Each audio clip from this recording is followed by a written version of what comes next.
First Forward by Malcolm Kirkham. I first met David Clarke around 1965 in Aylesbury, a town just north of London.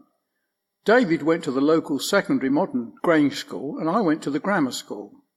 Our worlds collided though when through mutual acquaintance I joined the R&B band he played for, the Fowler Mean. I joined as a singer. We became firm friends. The other band members were very straight and po-faced, but David and I connected. I was aware of his older brother Mike, however. He was notorious in Aylesbury and no one messed with him. He was also an entrepreneur and extremely intelligent. On a different path, Mick could have succeeded in any field. Dave and I had many adventures during our times together.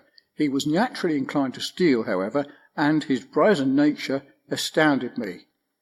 If he saw something he wanted, he just took it. This is something he shared with his brother. Dave and I drifted apart when he was incarcerated along with his brother in one place and I in another for a separate crime. After 50-odd years, we are now in touch again. This book gives details of the life and times of a criminal and his redemption and his present-day mission. It is also a snapshot of a period of time and place. End of. Malcolm Kirkham, 6th of May, 2017. Second Forward by Dr. Philip Fleming. Converted on LSD trip. This book, the personal testimony of David Clarke, is in an autobiographical style. It charts his life, which became one of criminality and drug-taking through an experience in 1970 of finding God whilst under the influence of LSD. Cynics may say that this was just an effect of the drugs, but it is clear that the experience changed his life. Later, when in court facing charges, he admitted to many other crimes and was fortunate in receiving 3 years conditional discharge and not a prison sentence. Since then, David has combined his work as a lecturer in electronics with his mission of spreading the word of God. This is a scrupulously honest book, recording both the difficulties that he faced as well as the successes in his life since 1970. A continuing worry is the fact that his brother, currently serving a long prison sentence in a Philippine jail, who himself has recently found God.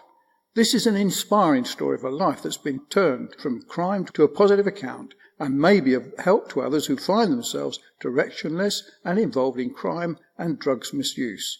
Dr. Philip Fleming, MA, BA, BCH, FRCP Psych, DMP, consultant psychiatrist with special responsibility for drug and alcohol misuse. At Portsmouth Healthcare Trust. Third Forward by Reverend Greg Haslan, Senior Minister, Westminster Chapel, London. David Clarke tells the story of his troubled, violent past and his extraordinary life in such a way that it retells the story of Jesus' love that's available for men.